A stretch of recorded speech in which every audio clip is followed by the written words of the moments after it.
basically everybody can't be entrepreneur. No, that's very true. One thing, and I had said this to you earlier. Yes. I went to school for cooking. I went to school to be a chef, and as far as that field is concerned, and even though it was a good field for me, even though I enjoy cooking, I enjoy um, making things that people are going to eat, and things of that nature. I didn't learn about my calling until later on down the line. And a funny story behind that. I was working at AT&T at the time. This is back in 2000, and I want to say 2012, around 2013. And I was working AT&T, a door-to-door salesman, and a guy who I was trying to give services to, AT&T services to, he pulled me inside, and it pretty much went, if I can borrow this man for about 20 minutes of y'all's time, I will get whatever package it is that's going to make commission, for y'all, and so on and so forth. So they were going over the packages with his wife, and he brought me into another room, and an older white guy, and I started talking and didn't realize he had his own little radio station, and we were talking. So he kind of, I guess, just blindly interviewed me, and we were talking and things of that nature. And after it was all said and done, he had gotten text messages like, "Yo, that man needs to have his own radio show," so on and so forth. And at first, I bypassed it. I was just like, "All right, cool, whatever. You think I have a great radio voice, things of that nature." It wasn't until maybe 4 years, maybe down the line, 4 or 5 years, I began to start taking it seriously. I started doing the Black Service podcast. Well, it was actually first called the Black Service Announcement, and I had did it with a cousin of mine, and he he wanted to teach, and the whole premise of it was I was somebody that was trying to learn about Black consciousness and things of that nature, and he was my teacher. And after a while, he ended up having kids, and he kind of couldn't do it like that. And something in me was just like, continue to do it. Even if it doesn't get you nowhere, still do it. And I'm very humbled when I do stuff like this. When I do have, excuse me, when I do have people who hit me up and say, "Hey, I want to join your podcast. Hey, I have this to talk about, or I have this to talk about." It makes me feel like I know I'm going in the right direction. And after that, I just really just started to, really take this seriously and do it. Now, do I still work a regular 9 to 5? Of course I do. Do I look to get rich off of this? No, I truly don't. But what I do want to come out of it is for it to be informative and to give people who have a voice, who have something to say, who wants to invest in something other than everything else that they invested in and they don't see no returns on, if that makes sense. No, it makes perfect sense. And that's what you were saying as an example of what I'm trying to get at. You can actually miss your true calling, focus on the wrong thing. You know what I'm saying? Sometimes life is not based on what we want, it's on what we need. I don't know what people high power is or who they serve, but spiritually, your divine, everybody has a divine purpose. And sometimes we get so caught up in the physical eye of things, we miss the real spiritual calling of what we're here for. And that's what I'm saying. Everybody, we need more Black plumbers. We need more Black electricians. We need more black tradesmen, carpenters. We need more trade. Like I was saying, how can we build a community if we don't know how to build? You see what I'm saying? Yeah. Everybody's so focused on wanting to be a black entrepreneur for the title, and it's a slave mentality because we always want to feel that we want to be a part of something, something important. We just can't be us. We always look for that extra attention. If we don't try to look for it with the white race, we try to get it from other race. We try to get it more from ourselves, and then becomes a competition within our own people. So, and that's what we blinded. We are really blinded to the fact and the truth matters of what our sole purpose in life is meant to be. And when it's funny that you say we need more plumbers. We need all of this. As a child, I was always taught it takes a village to raise a child, and when I being a little bit older, there's a lot of components in that. Yes, there's a lot of components in that. Everybody everybody can't be a lawyer. When I was coming up, oh, you're going to either be a pastor or a lawyer because you got the gift of gab. And I'm like, just because you have the gift of gab doesn't necessarily mean I want to be good as a preacher or as a lawyer. I might be good as a hustler. You know what I'm saying? But you have to go ahead. If you think about it, back in the days when we were coming up and before we was probably existed, a lot of our grandparents or uncles and aunt, it was all you heard was we want to be a plumber, or we want to be some type of skill trade. It wasn't going to college. You were going to high school, finish school, you're going to get a trade. I push that very heavy nowadays because we spend all these years in college and we get out, we still don't amount to nothing. We go to spend all these years in college and I have a decent job. But what is why I push having a skill, a trade? Because that's a direct. You can't take knowledge from it. Once you learn that skill, certification in that trade, you can take that anywhere. You can actually work for yourself. If you got a trade, if you get a trade in plumbing or trade in carpenter, you can actually work for yourself. I'm a contractor. Mm-hmm. So, and I'm very few black contractors in the Dallas area. And the things I have to deal with just being very few of black contractor. I deal with Mexicans, I deal with whites, and it's very, and racism does exist in that field, so that's why I push it, we need more black trades. What's been the big, so being that you're a contractor, let me ask you this question. What has been the biggest, challenge you've seen as a black contractor and being in Texas, especially Dallas, Texas? Not just a contractor, just being a black entrepreneur. I've been self-employed now consistently straight 5 years, full time. Never really had a job, but we're gonna leave that alone. But just being a contractor, entrepreneur, you deal with it's a very judgmental thing. You're already being judged off rip because you're a black entrepreneur, black contractor. I'm gonna give you an example. This was maybe 2 years ago. We had a project going on, and I got 2 phones. Back then, I had 3 phones, and I kept 3 phones with me. Sat down with this other white contractor. We on the job site, and we sit down. We was actually talking about another project that he was going to give me. Now, remind you, a lot of times, when I do business, I do business over the phone.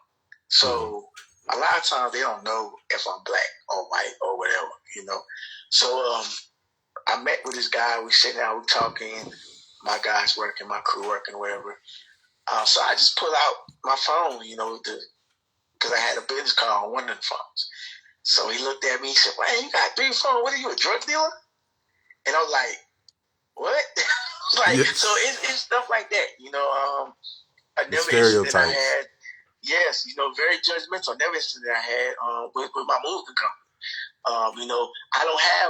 I don't segregate my business. I don't label my business as, when I promote it, I don't promote it as black owned business, because I don't want to just subject my business to just blacks, Gotcha. So when I advertise a lot of times you see my workers on flyers or you see my workers in the photos.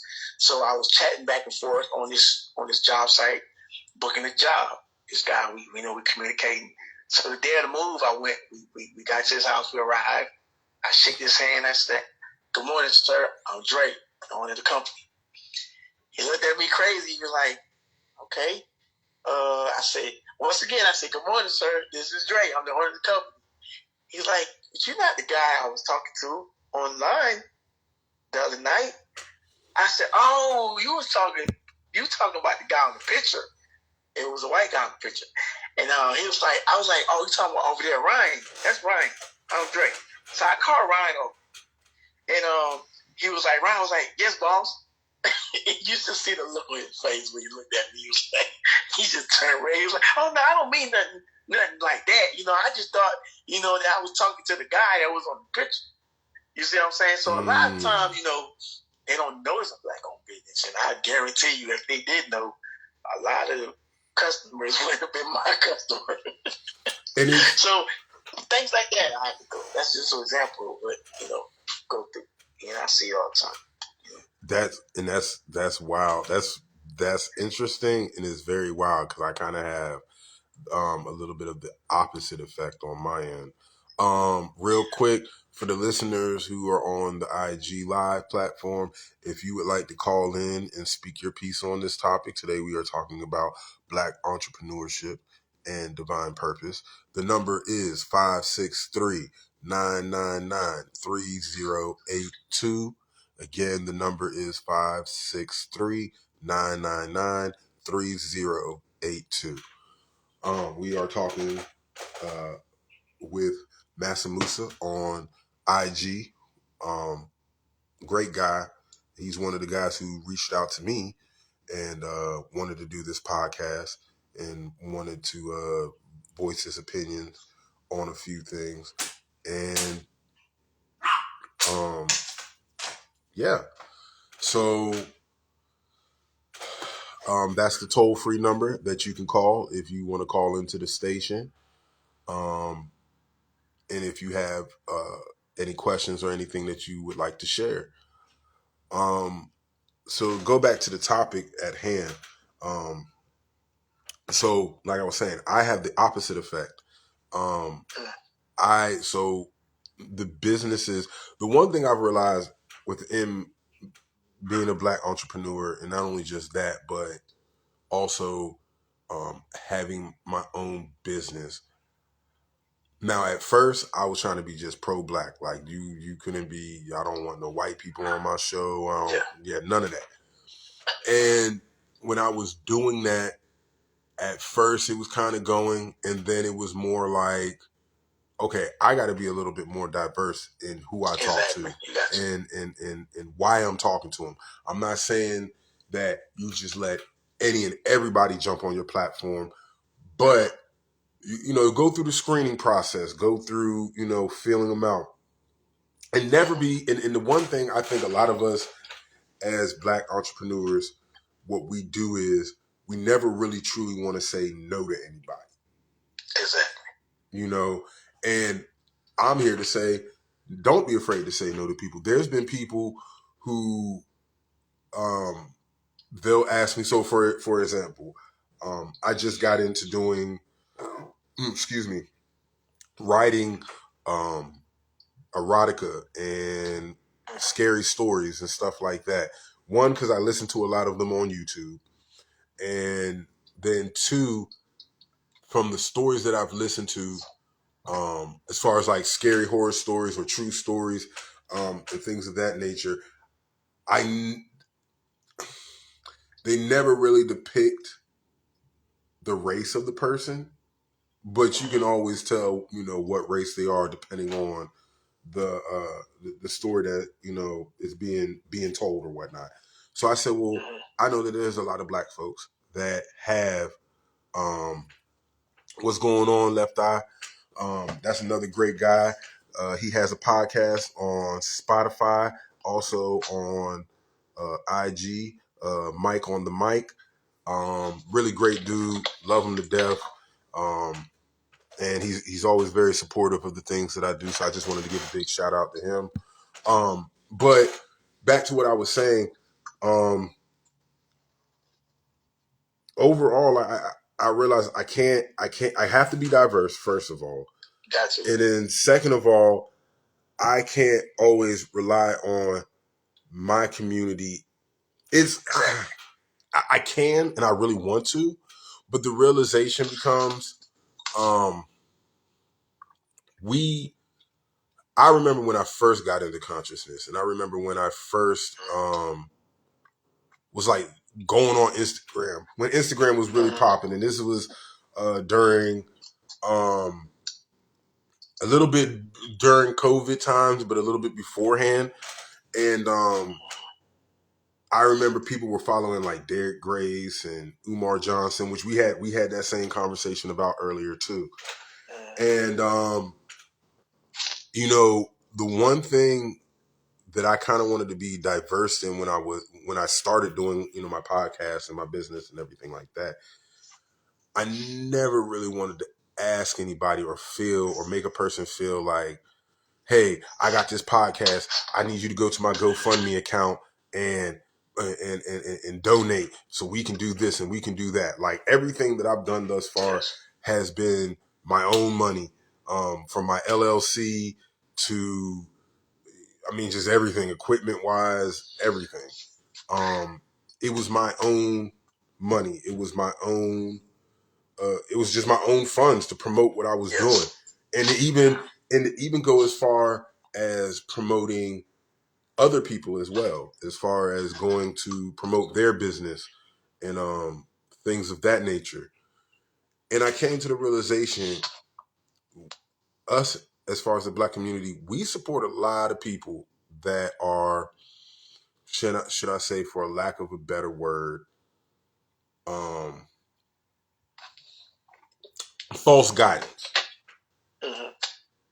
And that was one thing that kind of made me kind of pull back from doing podcasting and stuff like that, because then I would get people, hey, I want to talk about this and I want to do this. And then I would get them and I would do these podcasts with them. And again, that's why I say it's always important to have no in your in your vocabulary when you're dealing with business. It's always good to have, a screening process as well, because I could have gotten on here with you today and you could have talked a whole bunch of foolishness with me. Yes. You know what I'm saying? And I think, having that screening process and also being able to say no, you have to kind of weed out what's going to be good for your community and what's going to be a downfall for your community. Yes, and I think correct. when we talk about entrepreneurship, that's one thing that has to be talked about, is being able to say no, being able to screen the people that you deal with, because you can't deal with everybody, and also understanding yourself to know what you're looking for, what you're trying to aim for, where you're going with what it is that you're doing. Exactly. And you said a lot of people, and I want you to just think about this for a second. When you say about diverse, when I wouldn't say all white people or all race hate black people, but majority of whites don't like us, but they like our money. You see what I'm saying? So I say that to say this, like they'll like us as long as we keep spending the money, because they know we'll spend money. So we have to reverse this. We have to, target them as well for business, because it's just business, right? we know that they're the one that's gonna spend the most money on what you got going on. You see what I'm saying? Mm-hmm. So, think about it. It's almost like a reverse psychology thing.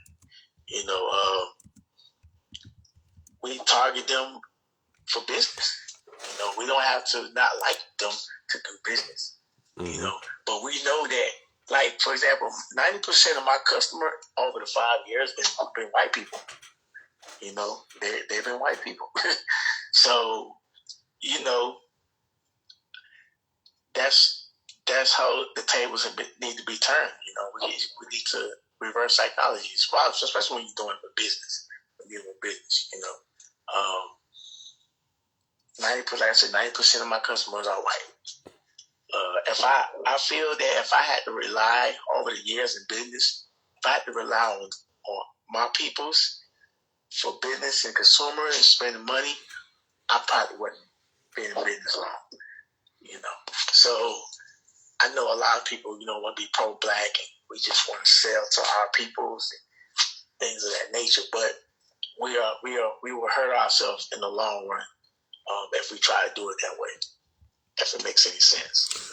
No, and I believe it. I think that, and interject me if I'm wrong. I think what we have become as a society when it comes to us as consumers, we don't sit back and watch how powerful our dollar is. Exactly. I'm looking at. I had looked up the income spending of blacks, and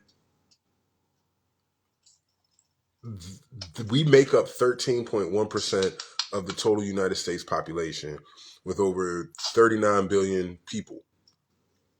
13%. That's not a lot, but it's enough. You know what I mean?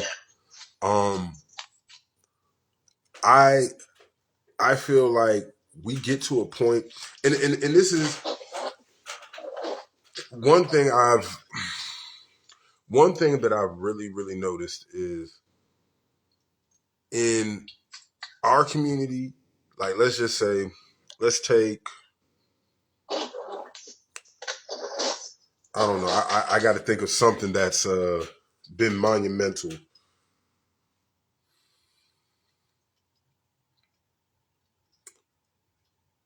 You know what? I won't even go that far. We spend more money with other people than we do ourselves. We spend more money on cosmetics. We spend more money buying Jordans. We spend more money buying diamond jewelry. And not all of us. I can't say all of us. But there's a good few of us that spend our money when I don't think a lot of us stop to think like, well, where are they getting those diamonds from? Where are they getting the materials for these shoes and things of that nature? You know what I'm saying? I don't think we stop to think. And then us as a people, we're so creative with stuff that we shouldn't be having to go to, hell, we shouldn't have to be going to, I can't even think of a Davis. Okay, and I'm just going to use it. I'm probably wrong within all the elements of where I'm going with this, but I'm not going to go to David Bridals for a wedding dress, per se. Let's just say. I'm not going to go to David Bridals for a wedding dress if I know that Miss Sydney for the last 15 years has been doing alterations on dresses, making dresses, and she lives right in my community. You know what I'm saying? Like, that would be stupid, but we do that. Yes. We'll go out. We'll go out the way and spend money. Well, it's the dress I want. It's in the style that I want, and blase. We have a lot of excuses, I feel, for why we don't spend our dollar within the black community than we do. Yes, I agree. For us I to. definitely agree. I went to work the other day. My wife, she does. She makes cups. She does tumbler cups. She does prom dresses and things. and things of that nature. And right now it's prom season for her. So she makes these dresses very beautiful, and she does take a lot of time. She takes a lot of time to make these dresses. I guarantee you, if I was to put a promotional post on Instagram or even on TikTok for that matter, pertaining to her cups and pertaining to, the other things that she does, I guarantee you, you might get, for every 5 people that post maybe reach, you might get 1 black person that's interested in doing it. And I just see a comment. You can't think when your brain has been programmed to think that all of the races produces are better than our own. And that's very, very true. Like, I think a lot of us, we want Dolce & Gabbana just because it's Dolce & Gabbana. I think the titles for a lot of things that we purchase, like Jordan, you know what I'm saying? Jordan shoes. I don't think Jordan's ever walked into a factory and said, I want this design for a shoe, or I want this design for a shoe. And if I'm not mistaken, I think that they're coming out with a movie based on the Jordan shoes, or based on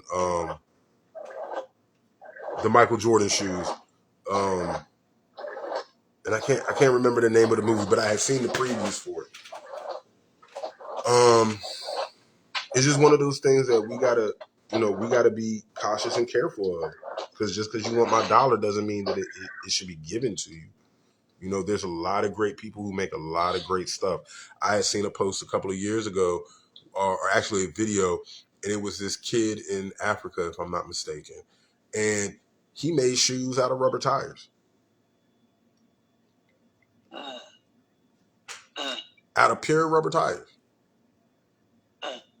You know what I'm saying? We definitely, like I said earlier, the black dollar is powerful. If you take the black dollar just out the economy and put it back into the black community, the stock market, Wall Street, it would crash. Yeah. America, the United States, rely on the black dollar. White people rely on credit. We are the top consumers in this country. We spend the most money. So just imagine we take that money and we put it back into the black community. And how powerful and wealth, not riches, but wealth, because we all know that wealth outlasts riches. Riches is something, remind me of a get-rich-quick scheme, overnight success type thing. And this is what black people have been chasing since the dollar came into existence. So I feel that if we take the black dollar and put it back into the black community, and this is why Martin Luther King and Malcolm X became victim of the hands of, the oppressor, because they was going to uplift the people in wealth. It was going to be no more turn the other cheek and walk away in peace, and we shall overcome, because we was about to attack the wealth. We was about to take the black dollar and put it into the black community. This is what they do not want. We'll look at Muammar Gaddafi and why they killed him. Yes, exactly. Because he wasn't able to be controlled by the central banks and the powers that be. Exactly, and I don't really think. Hell, I just thought of it, but I don't really think a lot of us black folks realize that how serious our dollar is. I mean, hell, you take the black dollar from the United States, and this shit will be China. You know what I'm saying? Because we the one that's still keeping America going, believe it or not. So I mean, it's crazy. But we don't realize that. We don't see that. Just like the income tax thing. The minute we start taking our income tax money, and invested in businesses and land and property, watch they stop giving back income tax money. You know, because they know that, oh shit, we're going to give income tax money and they're going to give it right back to us.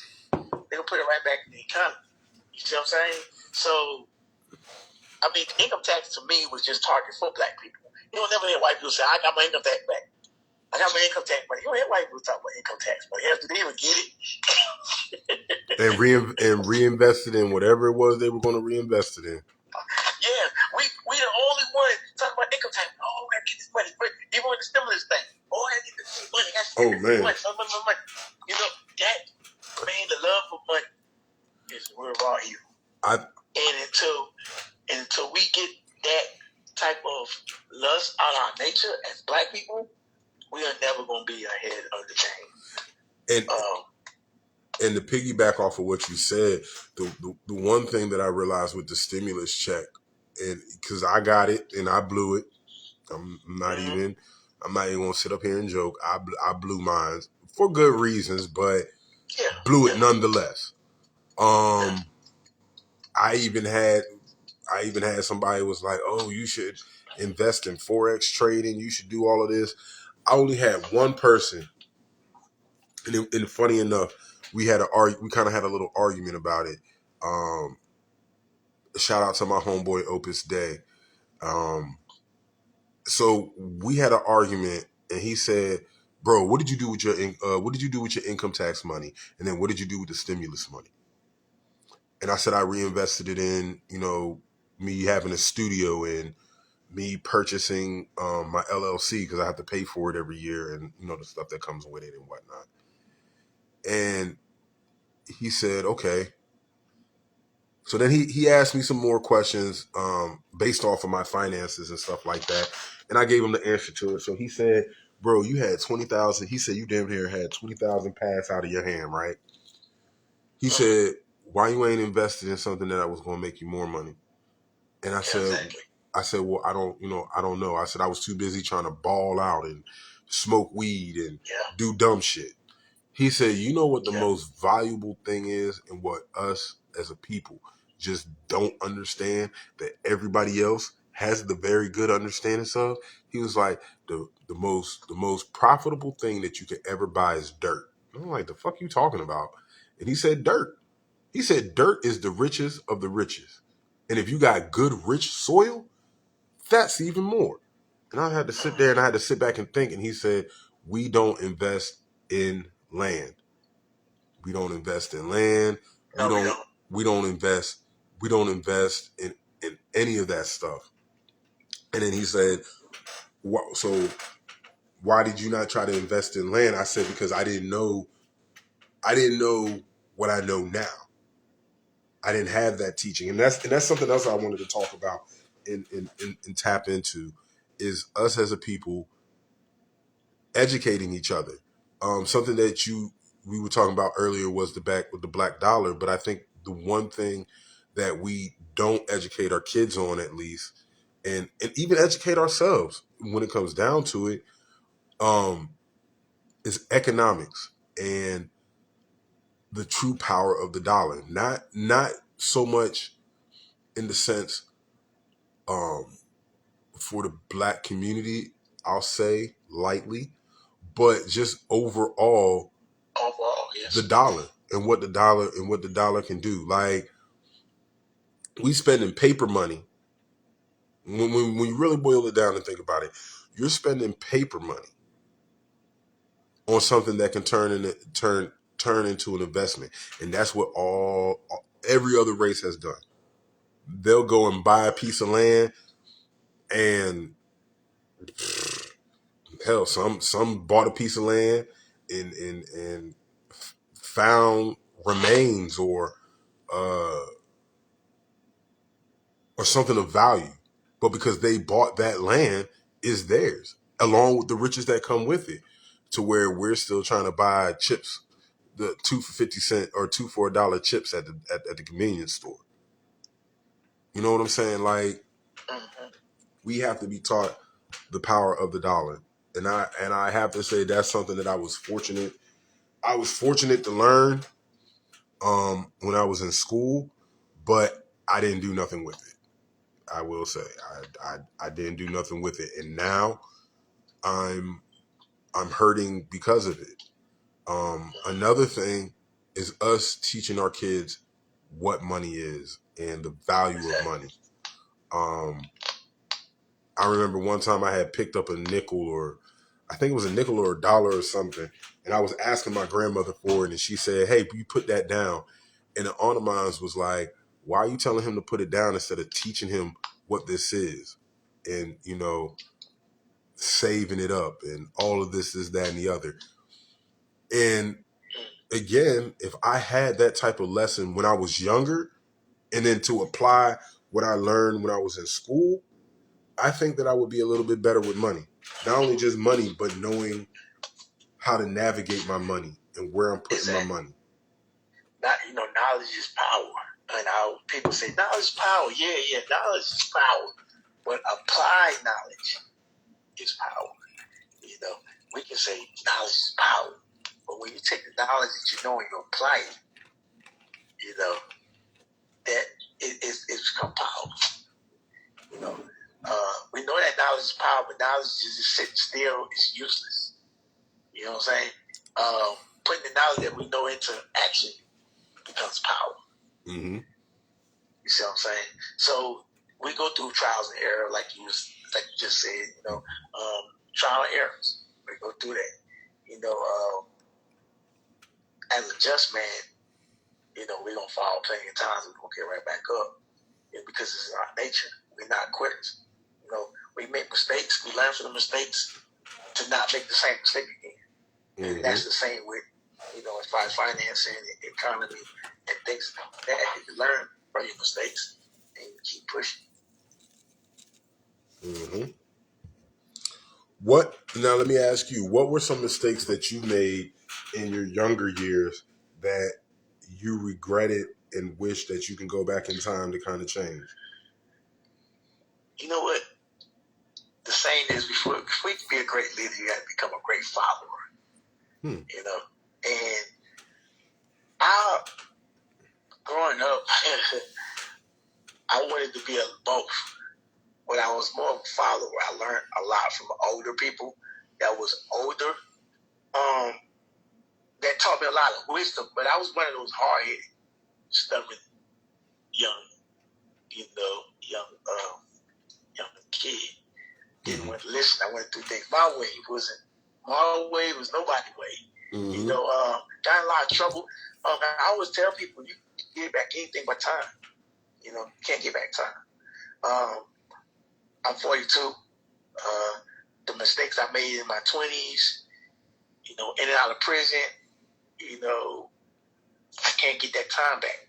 But the universe has allowed me to see 42. So I won't be able to make the same mistake I made, because now I know better and I know the value of time. Mm-hmm. So I can't see myself at 42 years old doing the same thing I was doing at 20-something years old.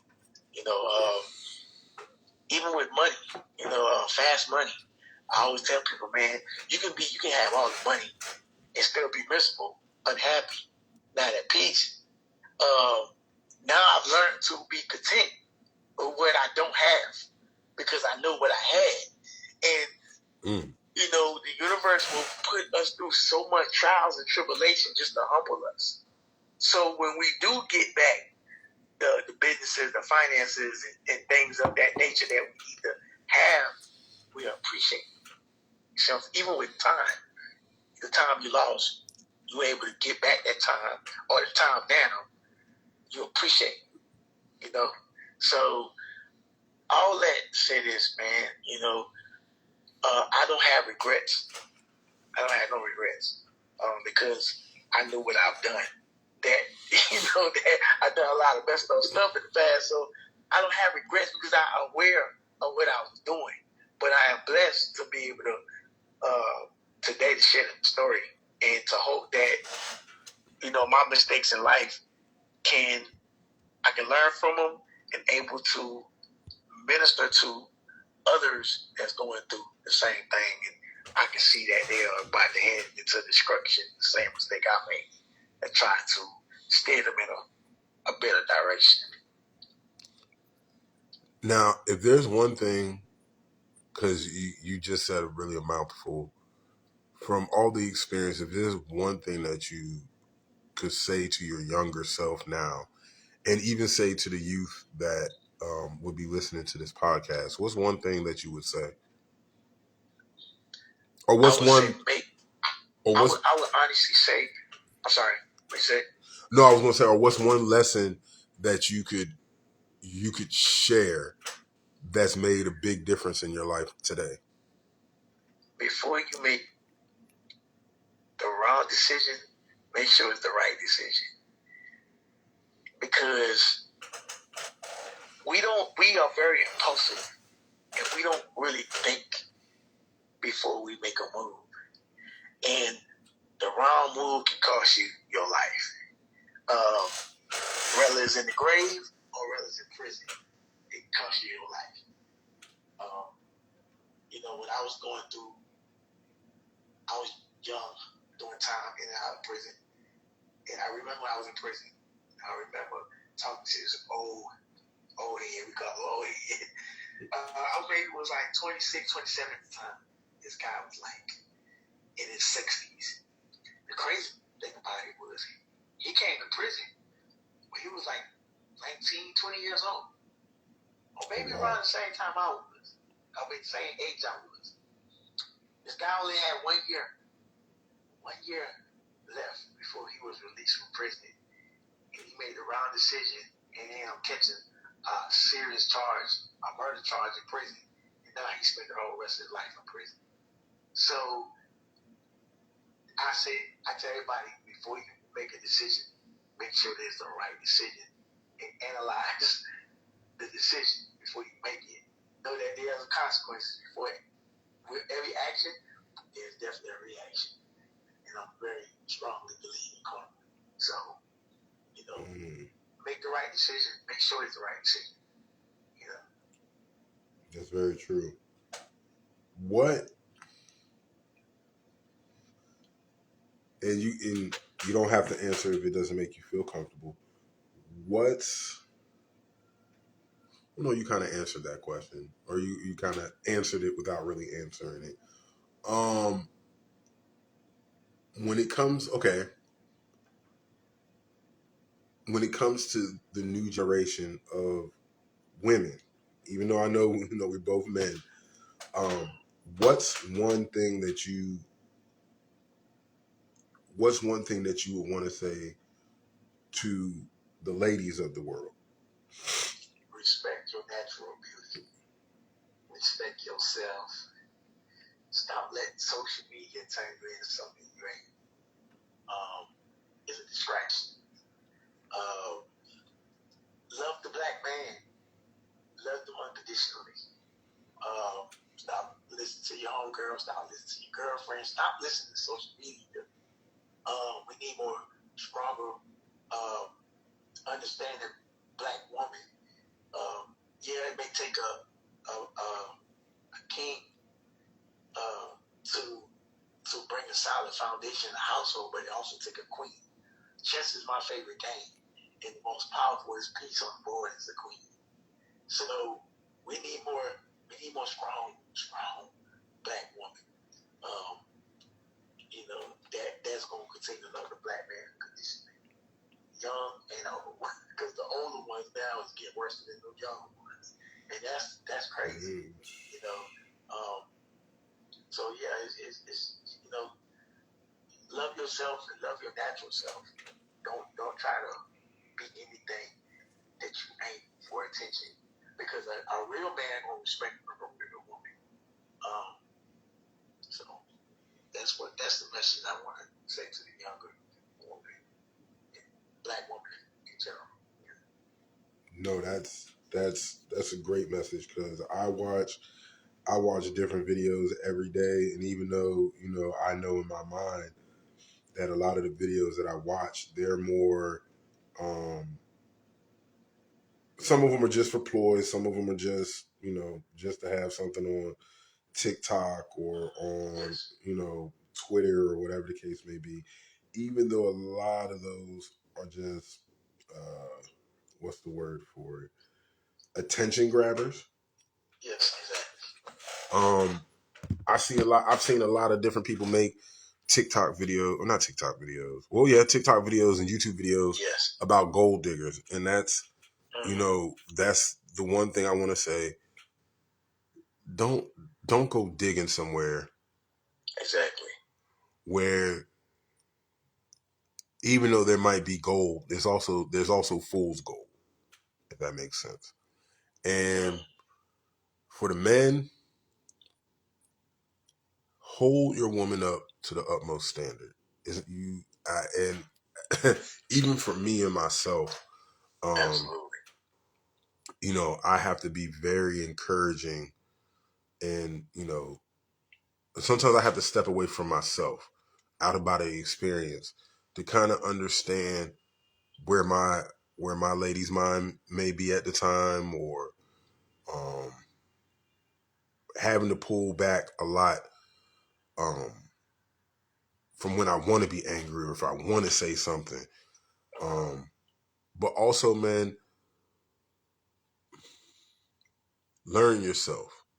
Take time for yourself. There's nothing wrong with getting help, therapy wise. I think mental health is very important. Mental health is very important. Very, very important. I've suffered in the past as a kid. Don't too much really share this with too many people. You would never know if you see me. But I with anxieties, no matter how strong I am and how focused I am, spirituality I am. You just got some of those things that will stay with you to humble you and make you more appreciate life. As a kid, I struggle with anxieties. Not as much as I did when I was younger, but every now and then I have one of those episodes, and I have to 90 kind of distance myself from the world to kind of to rebalance. That's why Sarah, I don't care what your religion, what your spirituality, you need something to ground you. You need that spiritual foundation to ground you. Because if you don't, especially in this line of work you will really lose your mind and go crazy. So, in order to balance your mental health, you gotta have a spiritual foundation because you cannot do it from a physical perspective. And that's very true. I suffer from depression. From time to time, if I go too deep into my mind, I'll become suicidal. And I don't want nobody to sit up here and be like, "Oh, black people can't be suicidal." No, I feel like it's more prone and it's more common than what people give credit for, or what a lot of people think. I've been through stuff in my life that I wouldn't wish. I wouldn't wish on my own. I wouldn't wish on my own enemy. But in the same, I think that's why first and foremost, I think that identifying your mental health and what triggers are, and what triggers you and things of that nature, that helps. What also helps is having a great support system. Yes. My lady, she's been a great support system for me. Even in times when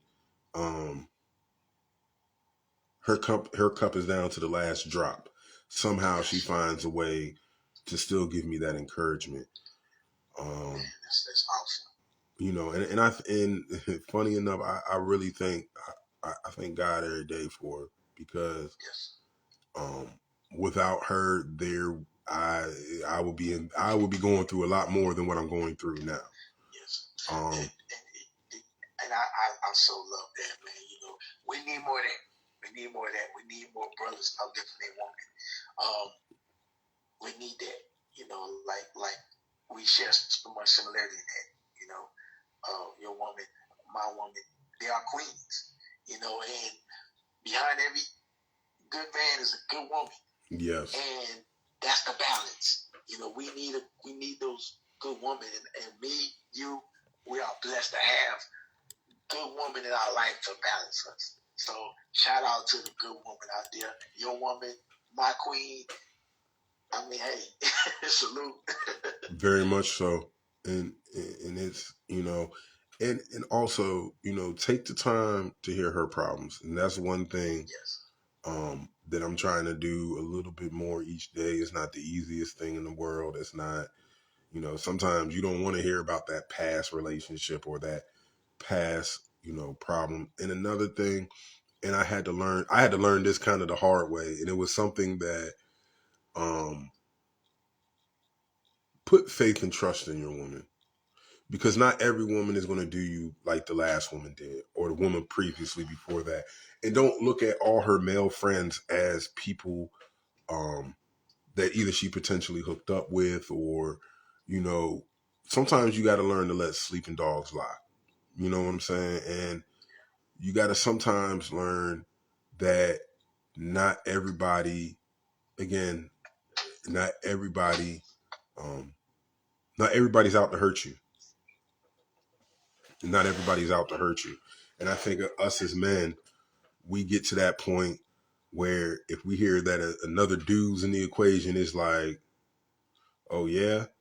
And at first you get curious and then you be like, oh, and then you create all these different, well, I can only speak for me. I can't speak for everybody else. But for me, I create different scenarios in my head. And then after a while, you start believing your own bullshit. And you make more problems for yourself than what you don't need. I say all that to say I'm learning little by little each and every day. Trust your woman, especially if she's a good woman, especially if she she's there for you, especially if you know she looks out for you. You know that's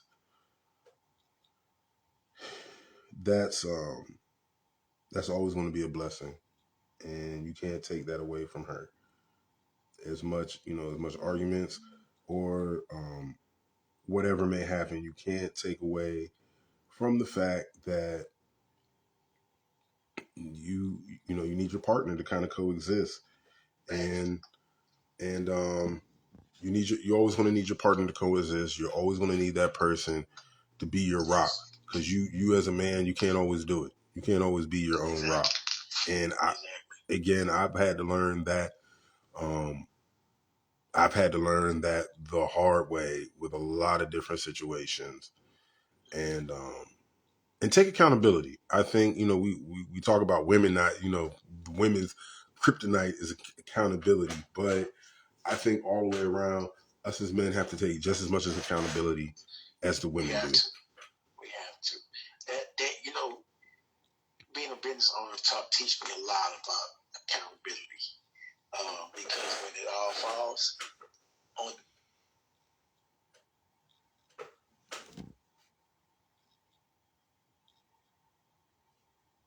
the business,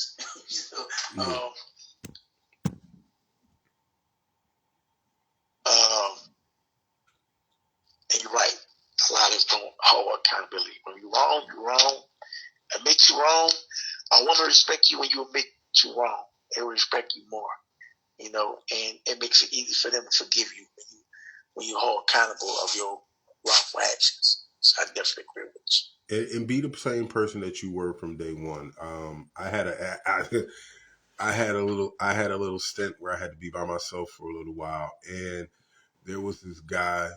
His name was George, and we had a conversation. And one thing he said is, if you stay the same consistent person, yeah, you're going to have bumps. Yeah, you're going to have issues, problems, whatever. But if you stay consistently the same with your woman, you're not telling her lies, you're not feeding her bullshit. When y'all have an argument, you leave it for where it's at, right where it's at. If it ain't no more to it, like, have consistency. He like, when she gets ready to want to leave your behind, she might think twice. It's not saying that she can't find somebody that's better. And it's not to say that she can't find somebody that doesn't have that same consistency. But to be able to be that person and to do those things, it'll make it a little bit more harder for her to leave you than it would be to stay, if that makes sense. Sense. And then again,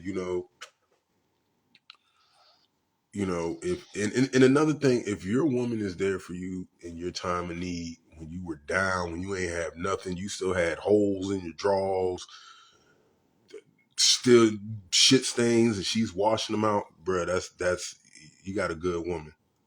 I can't, I and I know we kind of in a way got off topic, but the reality is you can't have a business without your woman present, because there's things that she can see sitting down that you standing up are not going to be paying attention to. You can't pay attention to everything 24/7. You can't hear all the things um, that may be going on. You know, you sometimes have to put a little bit of trust and a reliance in the woman that you're with, because that's the difference in even that's the difference between your business going further or you not going anywhere at all. And a strong woman is gonna bring you that balance. Is gonna tell you, well, you know what, babe, maybe you shouldn't have asked this question on your interview. Maybe next time ask this question.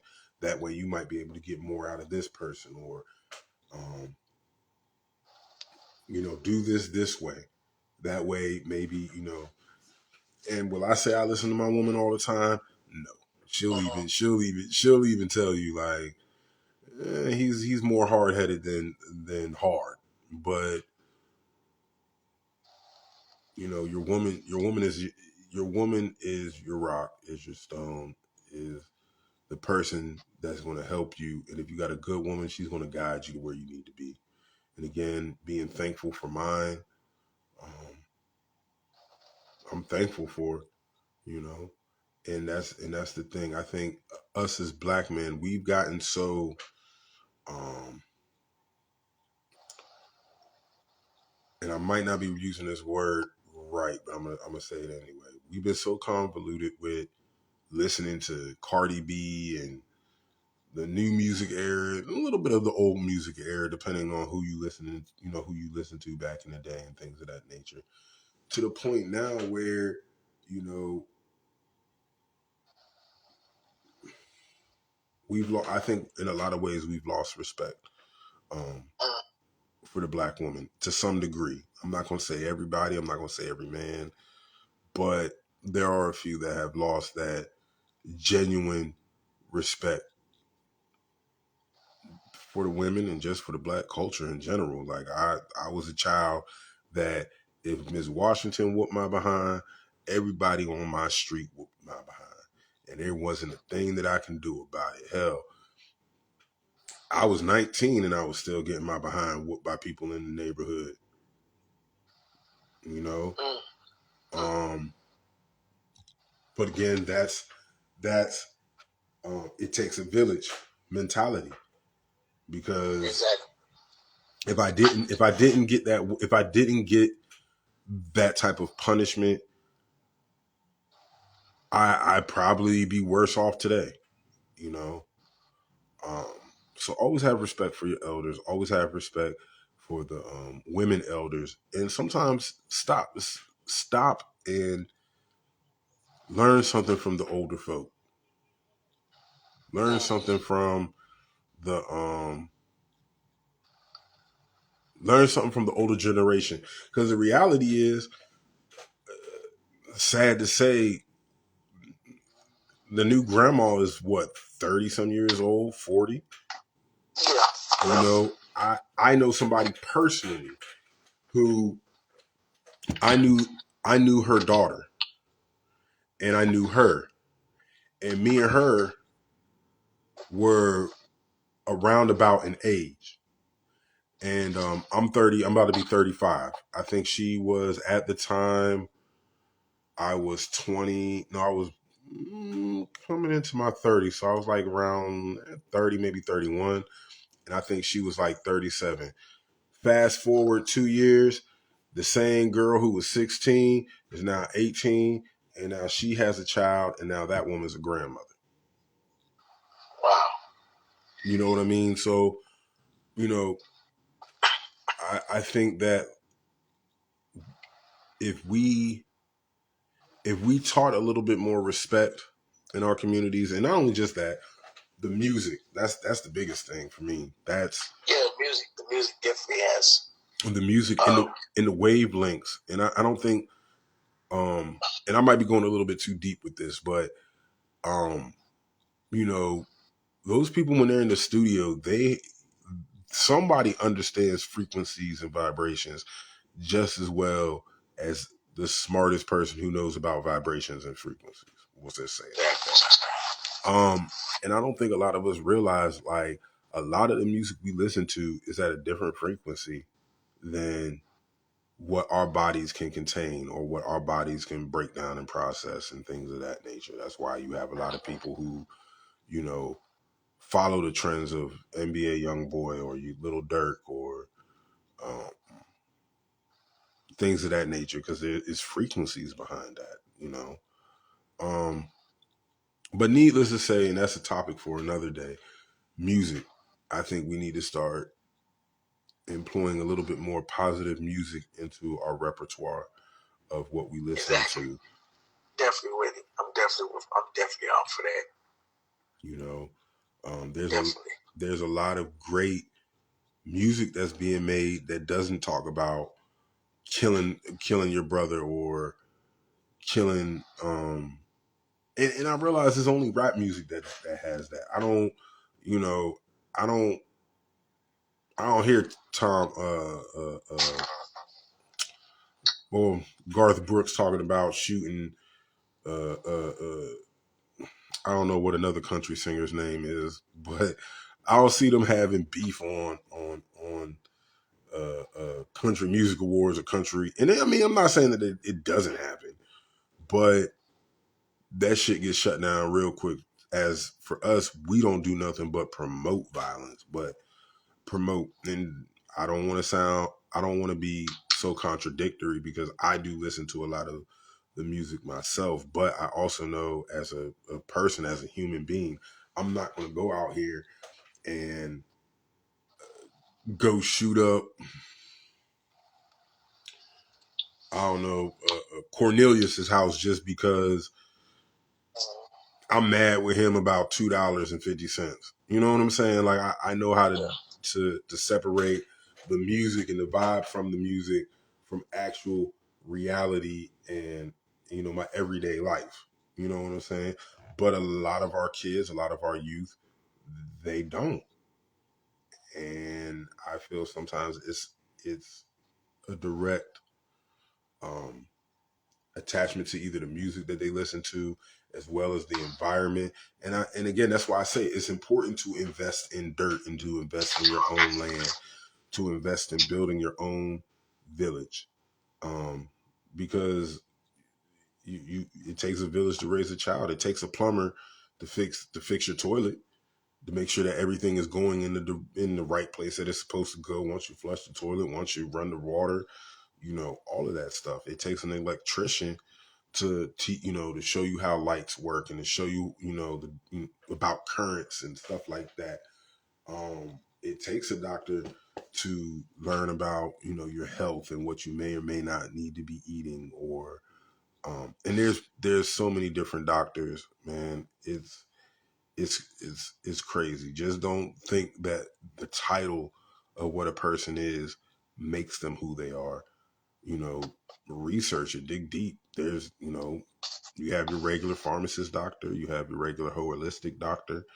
Um, I mean, there's lots of variations of the things that make a village and a thriving village at that. So learn about it, because at the end of the day, like you said, now I can't do what you do. Just like I can't expect you to create a plate and make it look fancy and cook the food and know the temperatures to what, you might be a person who needs one of those little meat probes to temp your meat to where maybe me, I can kind of look at it and be like, okay, this can stay on the grill for about 5 more minutes, or this can stay in the pan. So, don't be afraid. We shouldn't be afraid anymore to teach our kids, and also to teach economics and teach about money. If your son picks up a dollar bill, teach him what that dollar bill is. Teach him the power of that dollar bill. Um, put your kid in school, or not school. Put your kid in, karate lessons. Teach them about self-defense. We as a community need to start teaching our kids all the fundamentals of life. And it's sad, but we don't teach our kids that type of stuff. We don't. No. We don't know about, kids don't know about credit and investment. All they know is, I need these Jordans. I need to get some money like Boosie or Little Baby or the Baby. Or Little Baby. I need to get this real quick. I want to look like him. I want to sound like him. I want to dress like him. Prisons, the prison system and the music system the music industry and the prison system is in the same, they tied in together. And a lot of these rappers are nothing but commercials. Hell, you got a lot of people in prison that actually in prison because they've been influenced with this music. You know what I'm saying? There's no Public Enemy no more. There's no De La Soul or Tribe Called Quest no more, because that was the message that kept us out of prison. They see that they can make more money in prison if they put more people in prison. And what better way to introduce people to the prison system is through the music. I hear this. You know how much conviction Jeezy helped the DA with, or help the prison system, or you know how much conviction just that one artist, rap artist. Everybody want to be a snowman. Everybody wanted to grab a pack and hustle, sell dope, because Jeezy talked about selling dope. This is how he came up. Everybody wanted to be Jeezy.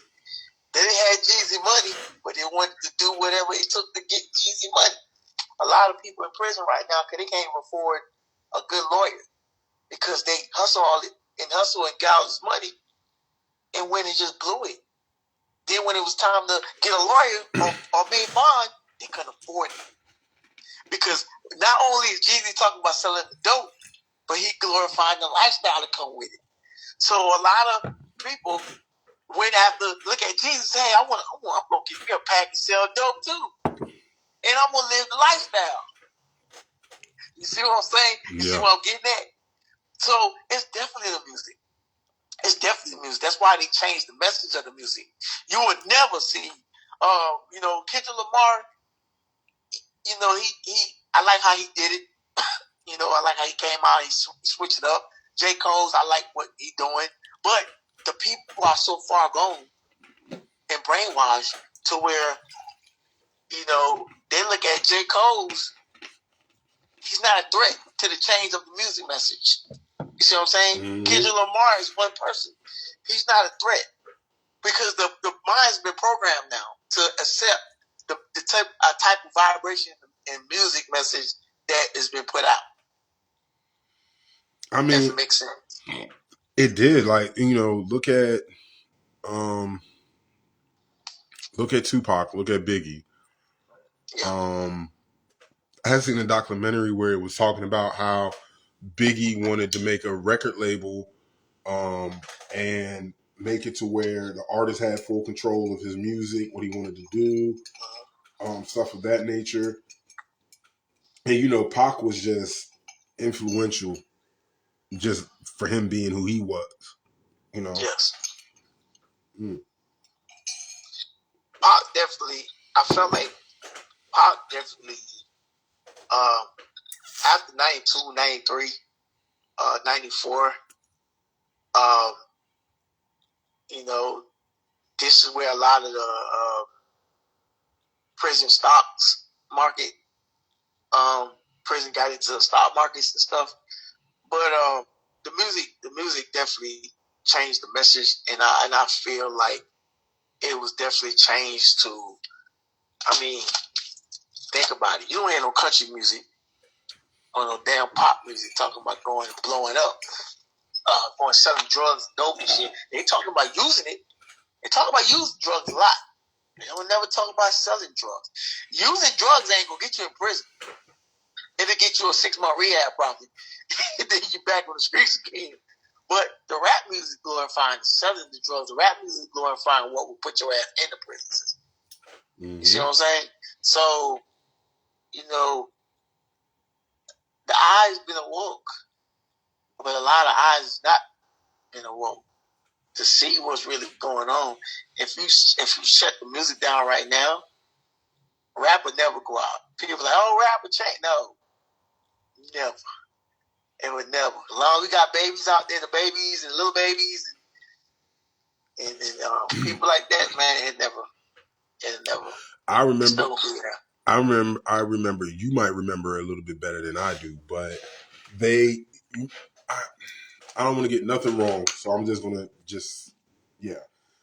Remember when they had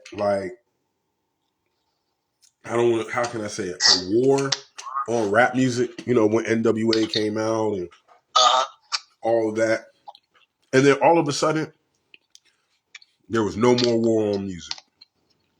I just say war on music because I find it to be a much more easier term to understand. Just like the war on drugs, whatever happened to that? I feel like once they realize, nobody's coming to save these people who are on these drugs. I mean, there's people that do it. But I feel like once that message got across,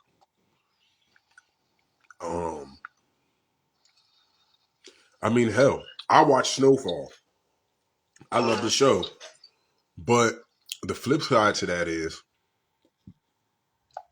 you got kids who want to get it like Franklin did, not realizing that Franklin is actually a character on a show. Yep. That, exactly. This guy, Franklin looks like he's 17, man. That man probably 30 something. But it's also what's being portrayed, who they pick. And do understand a lot of these people who audition for these shows, if they don't have a specific look or a specific capturing, those people ain't gonna get casted. You know what I'm saying? I think we have just we've gotten used to the entertainment being just that, entertaining. And then we misconstrue it with actually wanting to go out here and do it. And don't get me wrong, I was the same way. I think I got into Gucci Mane, and that's what got me into wanting to sell weed and do stupid shit like that. And then I graduated. Yeah, it's definitely influenced you because it influenced me. Influenced me. I do get into some stories, but I would leave that alone. But it definitely influenced me. I can remember back in 2000, the early 2000, maybe 2000. I was 20, 2001. I can tell you, I ran 95, I-95, listening to that Blueprint Jay-Z. Like repeat. The number one song on that album was Never Changed. And I was up and down 95 listening to that song because I was gonna run them things and never change. It was my life. Mm-hmm. So that Blueprint album, oh man, then when the Young Jesus came. Mm-hmm. With the first one. 25, 24, I was still like in that era. Mm-hmm. You really couldn't tell me nothing then. So music is very man. I'm telling you, it's definitely music. And so I don't listen to a lot of rap music now. Mm-hmm. Because you can have a strong mind. You can be one of the most powerful intellectual beings. And I'll tell you, you listen to the wrong type of music, it would definitely go, it'll take your mind, you know? And that's why I don't listen to it as much. I don't listen to it as much because, you know, I not saying it would influence me to do nothing now, but it's just, an idle mind is the devil playground, you know? And the more I thought every action becomes before it's an action or before it comes to existence, it's a thought. And if you sit and you contemplate too long on something, it eventually becomes existent or something that because mind is very powerful.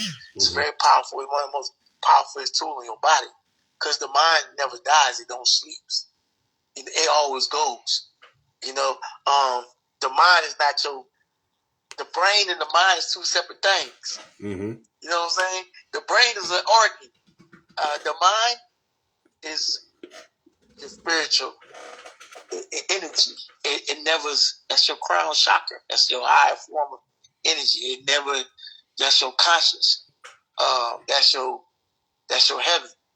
You know, and hell. Yeah. So your mind is very powerful too. So and the spirit don't know outside in the physical. So it feeds on what you tell it. You know? So if you sit and you think about negativity, that's why you always clear your thoughts of a lot of negativity. Because if you sit and you contemplate on negativity, eventually it's going to be a negative action. That's very true. Wow, I'm sitting here and thinking in the back of my head about just like certain things, and I'm just like, yeah, but what was I doing before I had that thought? Yeah, because it's a thought. Everything today, actually today mathematics. You know, somebody hit me up this morning, my DM said, "Peace, God, what's today? How you see today mathematics?" You know, 9 is born. You know, it's the number 9, the ninth ether, the ninth wonder. You know, before it becomes a become is a born. Before it becomes existence, is a thought. You know, we all are a figure of our own imagination. You know, we all bring what we see into our own existence, state of being. So we are all our own individual world. If you close your eyes, you won't see nothing. If you open your eyes, you see everything. Everything that we see, from construction to building to everything we see, was from somebody's imagination to bring it into existence. So we all bone our own thought into existence, and that's why we see what we see with the physical eye. Because even with cars, it had to become a thought before it became an existence. So whoever created the car, it became a thought before it came existence. Traffic lights, same thing. So this world, this physical world, exists from a born, a thought that was born into existence. That's very true and very powerful at the same time. And you're right. Peace to the guys out there. Peace to the guys on Earth. That was my. If I was anything else, I was Nation of God's Earth.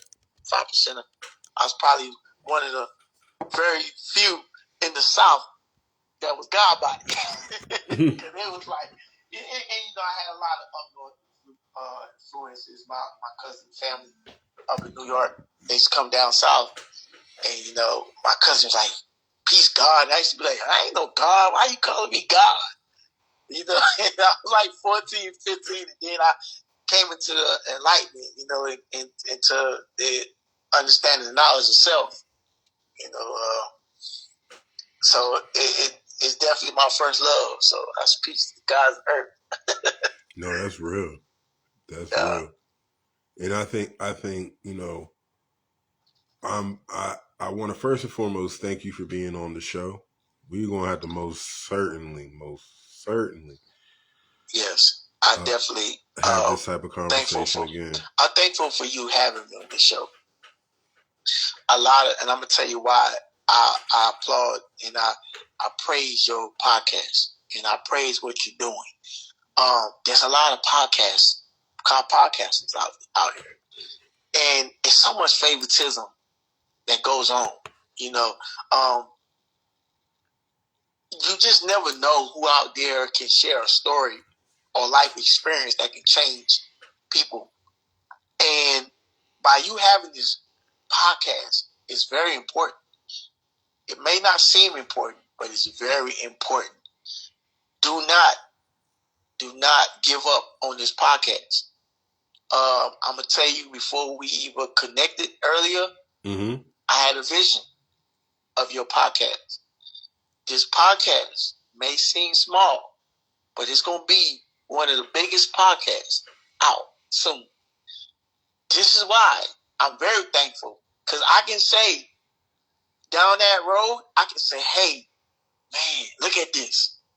When you know blew up on this podcast, and I'd be like, "Man, I was with him. I was there, man. I was on one of his shows, like when he was at that level into his success." So keep it going. That's a profit. That's a profit that was given to me, to you, from the ancestors. So keep whatever you going through, just block it out and focus, because I'm not biblical. I'm not trying to get biblical. I'm not a Christian. I'm not religion. Just spiritual. But we don't wrestle against flesh and blood, but we wrestle against spirituality, prince of darkness.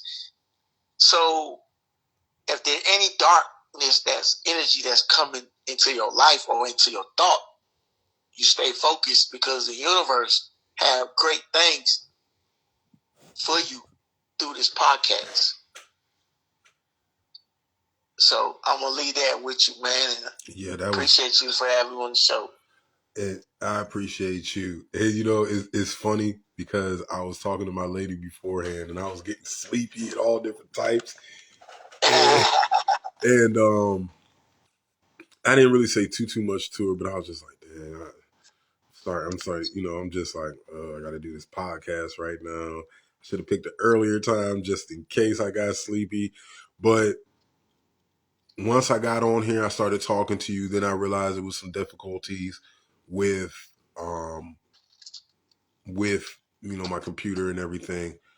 I was just like, all right, I got to find a different way just in case people can't hear me on the radio station. How can I turn it around? And I told you earlier, well, I'll just put you on, you know, IG Live.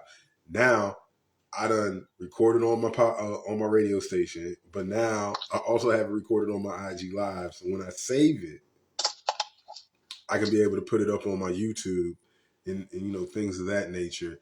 And Great. you know, it's been a struggle, and funny that you said what you said,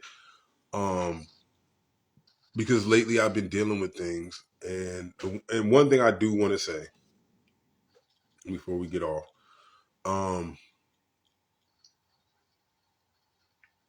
family is not always going to be the blood that you're connected to. That's I don't know why I'm saying. Right. No, that's definitely true. But that's with what I've dealt with, I've made a lot of good and bad decisions. I won't say they're all bad. I made a lot of good and bad decisions, all off of trying to be a better family man, quotations. Try to be trying to get approval from family, even though I know that wasn't what was necessary or what was needed. I always feel like when I do these podcasts and when I just talk to people or whatever, it's one of those things that I don't I think too hard, but I don't try to think as hard as what I used to. I used to be like, dang, I'm not smart enough to talk about this subject. Why did I get myself into it? And as time progresses, I've found myself that you can always research the things that you're about to talk about. And, you know, me having my computer in front of me, I can always type up and look up something. That's the wonderful world of technology that we live in. But if I have to say anything, don't let your family or don't let other people outside of your family deter you from doing what you feel in your heart is right, or doing what you feel you're passionate about. Um, make time for you, and make time for you to be able to do your passions and to be able to do the things that you want to do. This podcast isn't just the only thing that I do. Um, I make jewelry, and again, my wife, um, she makes prom dresses. She makes tumbler cups. We were trying for Black History Month to make Black History tumbler cups and Black History planners, which I think I'm still going to do, because Black History is 365. It's just not limited to 28 to 29 days out of the year. Um, I make wrap jewelry, wrap crystal gems and necklaces, and again, I made this podcast, and I want this to be absolutely 100% clear. I made this podcast for people who don't have a voice, for people who, and I don't want to bash anybody, but I'm not a Derek Grace. I'm not a Umar Johnson. I'm not 19 Keys. I'm good old fashioned everyday Black Circus podcast. I'm good old fashioned every day. I work a 9 to 5. I go outside when there's some BS going on outside and want to be nosy. I'm like everybody else. I'm very much like everybody else. And my platform, I want people to be able to utilize it, because there's things that are going on that we don't hear about, that needs to be addressed, that needs to have that light shined on it. And even if it's no more than 30 people, guess what? There's 30 more people that didn't know about that story that know about it now. So I don't do it. I don't do it. What's going on? What's up, God? I don't do this podcast just for recognition, um, or for the money, or for anything like that. I do it because of the simple fact that there are people that have things that they need to say, that they want to get across. And some people just didn't take the time out to listen to them. There's been people that I've known that have, when I do talk to him, hey, I try to hit up this guy about this podcast, but he's kind of flaky, so on and so forth, blase, blase. And it's just like, dang, well, how about you come on to my platform? I'll give you this information, blase, blah, and we can do a podcast. And I think for some people is it becomes just good to know that there are other people out here who genuinely just want to hear their story and want their story to be put out there. I'm a one man band for right now. I do have people that I deal with and that I talk to, and they help from time to time. But it's just me and my lady, and if my lady doesn't help me, I'm doing it by myself. So with that being said, I'm always appreciative of words like that, because that's what keeps me going. That's what keeps me from not wanting to put down not the words like that make me push forward and want to do more with this than what I'm doing right now, and even make it a network of it, if time permits, and if it's allowed. But I do want to say thank you for those words of encouragement. Thank you for those words, and that prophetic speech. People like me, I need that from time to time. Not all the time. I don't need to be saturated with it, but I do need it from time to time, because sometimes us who do podcasts, even if it is small, the little bit of encouragement might be the thing that takes us all the way to the top. So again, I would like to thank you. I would like to thank you for being a guest on my show. And before we get off of here, I need you to give everybody your Instagram, your TikTok, your Facebook, and give people a little bit of what you do. You say you're a construction worker. Give you know No, give. so what I do, hold on, let me So what I do, first of all, my IG is Masa. My IG is most_hated_beloved. Mansa Musa on Facebook. Mm-hmm. Find me on Facebook, Mansa Musa. Twitter, on my Twitter, I can't remember. One Imperial King. But if you go to my Instagram, all my links is to all my social media links on Instagram. I'm a contractor. I own multiple businesses. I have a moving company. I have a construction company. I have a cleaning company, eyewear company, and I also do marketing.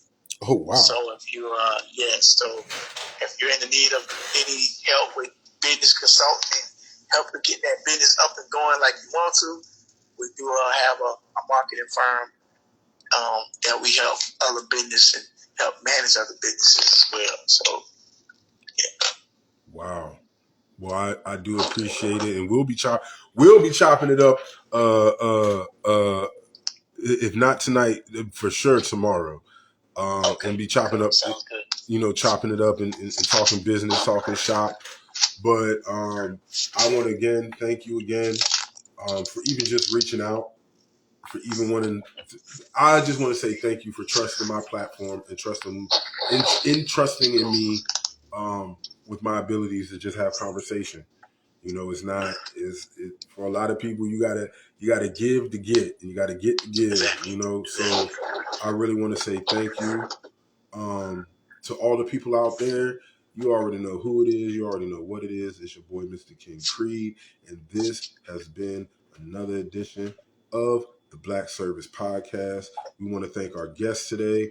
I told him we were going to probably do an hour, and I also told him, depending on the topic and depending on what we talk about, it might go a little bit over.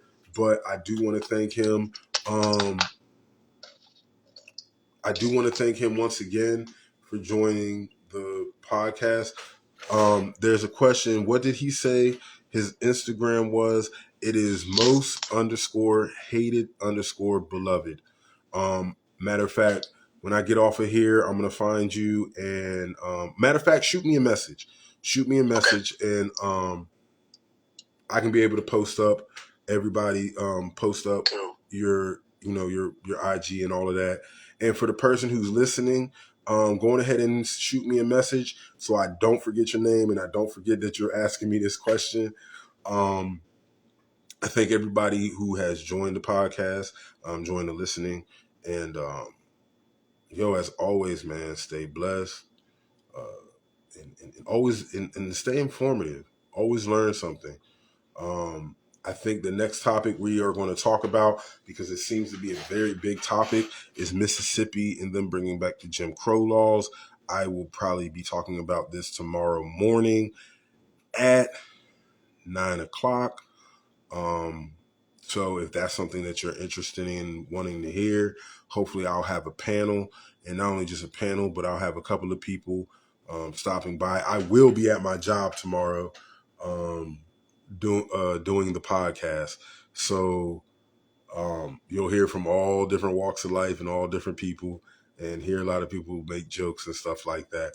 But until that time and until tomorrow morning, I would like to thank everybody. Again, I would like to thank my guest, Mr. Musa. I thank you so much for joining this podcast. I want to thank y'all at home for listening and taking the time out to listen to this podcast. And once again, it's your homeboy, Mr. King Creed, and you have just been tuned in to another edition of the Black Service Podcast. Y'all have a wonderful one.